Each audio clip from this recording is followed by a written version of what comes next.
What is going on, YouTube people? Neo Cards and Comics here. Fresh off a championship Sunday in the old NFL. We got to talk some quarterback craziness, according to this Monday afternoon to go up Tuesday morning. We had a very interesting weekend full of games on Sunday with the old Brock Purdy elbow injury, Josh Johnson renaissance for 10 minutes. The whatever happened in the Bengals Chiefs game with all the flags, some nonsense there. We got some quarterback prices moving already. So let's just go ahead and dive in and chit chat about a few little odds and ends of things from this past weekend on the quarterback side of things. First up, we got to talk about the one and only Josh Johnson. The amount of Josh Johnson cards that sold on Sunday during that game are quite comical.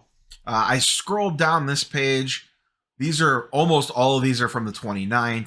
There are 240 listings here, and it goes on to a second page. This, I was legit having flashbacks to Star Stock late 2020, early 2021. I thought I was back in the Star Stock days. And a lot of people were saying, I made a post about this during Sunday's game. A lot of people were talking about, these aren't going to get paid for, all this and that. Guys, girls, a lot of these are bins. These are not auctions. Like, look at these listings. Buy it now, buy it now, buy it now, buy it now, buy it now. You can't non-pay buy it nows. When you smack the buy it now, you have to pay. You're $199 there. Here's a fun one. This was one of my favorite ones. This is the wrong Josh Johnson. This is a different Josh Johnson. I guess there was a running back, from 2021, that is a running back that is also named Josh Johnson, that his stuff was getting caught up in the hype of this. You really can't make this stuff up. I'm just not going to lie. You really cannot make this stuff up. I'm going to paint with a broad brush here. How stupid we all are. Like, what was really the end game on Josh Johnson? I guess, really, you're just sports gambling. You're just betting that maybe the 49ers can pull that game out, and then all of a sudden you have a quarterback starting in the Super Bowl. Maybe. It's assuming maybe they didn't try to get Jimmy G back or teach Brock how to throw with the opposite hand. Regardless, there was a Josh Johnson moment on Sunday afternoon, and it was very, very entertaining. Speaking of the Brockster, the news has actually just came out. He is out for 6 months, potentially seeking a second opinion with essentially needing Tommy John surgery or some form of Tommy John potentially. I was curious. I pulled up his prices. I have a feeling these will go a lot lower. Remember the Mosaic base when we talked about this a couple weeks ago, going for $40 to $60? They are currently at $14. I wouldn't be surprised if they keep on going down. The Brock Purdy fire sale is on. A lot of these sold yesterday. You could see people just basically dumping these things as fast as humanly possible. And you could literally see the prices going down on his base card as you just scroll through the listings. Regarding Hurts, his stuff has started to move up already. This is Market Movers just over the last 7 days. PSA 10 Optic Hollow, Base Prism, Silver PSA 9. There wasn't a recent 10 sale. And the 10 Green Mosaic. And you could see all these had sales on the 29th. So that's where this increase is coming from. When you look at the actual line movement, you could see they all arch up like a ramp on the 29th. 20% gains, basically 20 to 25% gains across the board on Hertz's more heavily transacted cards, contenders, odds, and stuff like that. Not sure about, but his normal man's cards are flying off the board. We'll have to see where his stuff ends up peaking out at. Typically, like I've talked about in previous videos, the peak of the market for a lot of these guys tends to be right about now. This little 3-day euphoria window, 2-day window, whatever it is, after the championship games, but before the actual Super Bowl. And what we saw last year, and once again, I'm just using last year's numbers for this, Burrow specifically, which is a pretty fair comp to Hurts, his stuff spiked up within the days after the championship game and actually started pulling back prior to the Super Bowl even starting. I don't know if that was people just looking to dump and the number of buyers ran out, so you had to start undercutting to get to price points where people were willing to pay. That's my guess. And I'll be curious to see if we see a similar phenomenon.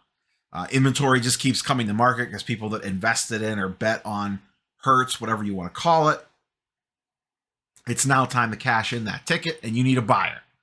So you have the initial FOMO phase this weekend, the next couple days. Everyone's just kind of gobbling it up. Those people cycle out of the buying pool. The remaining buyers are people that are a little bit more level-headed, or they just want something to have riding on the game or whatever. There's not enough buyers at the higher prices. People want to move off this stuff. They start undercutting each other. Prices start coming down. It's typically the way that this plays out. Maybe this will be a little bit different. But as of right now, Hurts' stuff is still on the upswing. I probably won't do another standalone update video, but we'll obviously dig deep into the quarterbacks on the Sunday Weekly Sports Card Market Update. So that's the Hurts stuff. Purdy obviously crashing, not surprising, least shocking thing ever. And then Hurts going up. Let's move over and talk about the Chiefs and the Bengals game. Wild ride that one was. On the Burrow side of things, we don't have good data yet. The downswing on this stuff takes a couple days to even a week to really kind of see how far prices are dropping. And a lot of people aren't just going to fire sale off Burrow. You're probably going to have to sit and wait out auctions, honestly, if you want to try to get deals on him. We'll talk more about this in a future video, about how the spotlight kind of moves in and off these guys and kind of your window of hobby euphoria and when that seems to stop and when it starts to move on to the next batch of kids coming up through the system, and then they're the next greatest thing. And your guy that was the next greatest thing isn't anymore because we have a little bit of history on him. Burrow's not there yet, but I think it's worth a larger conversation just kind of in general. Just a pattern that I continually see forming as we kind of move on in time through the hobby craziness. So to be determined on Burrow. He's extremely popular. His stuff is going to go down, but it's not like it's going to, you're not going to see 70% drops or anything stupid like that. But his stuff is going to pull back a little bit, most likely. Mahomes, his stuff has spiked. Once again, we could see 29th, 29th, 29th. I pulled all things that had sales on Sunday.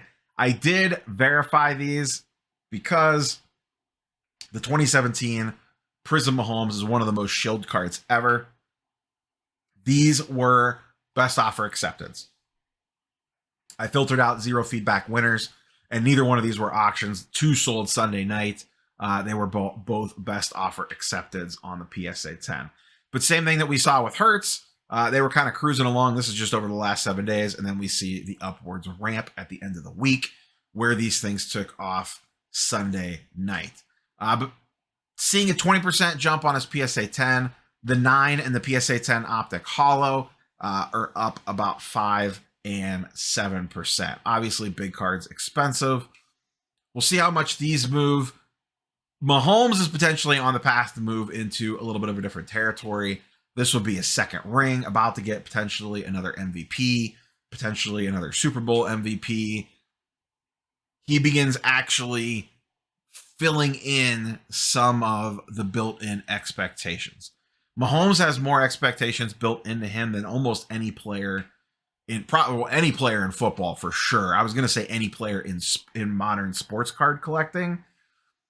I don't know if that's necessarily the case. There's probably some NBA guys that have a lot built in, but I still think Mahomes is number one. With how quickly he came up and got his first ring and his first Super Bowl, so much got thrown on top of him. I will be very interested to see if he loses, what happens to his prices if he fails out on another one. It does feel like there's a high floor there just because of the accolades that he already has. We're also going to have to just see how banged up that team is. When that game ended last night, they had like one wide receiver left in Travis Kelce. At some point in time, people are going to figure out we're going to put the whole defense on Travis Kelce and have everyone else beat us. How healthy will Mahomes be by the time the game starts? A lot of variables with that one. My quick hot take opinion is that the Eagles are going to win that game. Once again, this past weekend I was 50-50 on picks. I had the Eagles and the Bengals. So my playoff football record has been mixed at best. I still don't like that team without Tyreek Hill. It feels like they're missing one big offensive weapon, and I think you really felt it in that game. Their defense is a lot better, in my opinion, from what we've seen. But I do feel like the Eagles' defense can pressure Mahomes more than the Bengals can, and I feel like Hurts maybe could be a problem with the running. We'll see. We'll see how that game plays out. Still a long ways to go. It's not my official prediction, but my lean is that the Eagles are going to win that game. But like I was talking about, Mahomes prices, we'll see how much they swing on a win or a loss. They could swing down both ways. They could just reaffirm. He could move into rarefied air if they end up winning. But once again, people are basically baking in Brady level statistics for him in regards to championships, overall career stats, etc. And he's got a long way to fill those shoes, a long way, which is both good and bad. But as we've discussed, the hobby has a short memory, and when you do not reward it, they move on quickly from you. Now, a lot of people have a lot of money in Mahomes, so like I said, I don't think it's going to be a fire sale if he loses or anything crazy. But it'll be intriguing to see if some shine does come off him. But we are already seeing an uptick in prices on both these guys heading into the week. Once again, we'll kind of check this out when we move into the weekly sports card market update at the end of the week.